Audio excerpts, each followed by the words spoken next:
আমি একটা ছড়া বলবো, সেটার নাম হলো আমাদের ছোট নদী।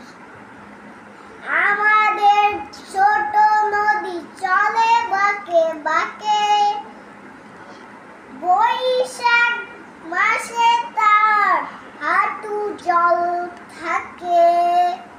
পার হয়ে যায় গরু, পার হয় গাড়ি, দুই ধার উঁচু তার, ঢালু তার পাড়ি। চিক চিক করে বাড়ি, কোথা নেই কাদা। তারপর এক ধারে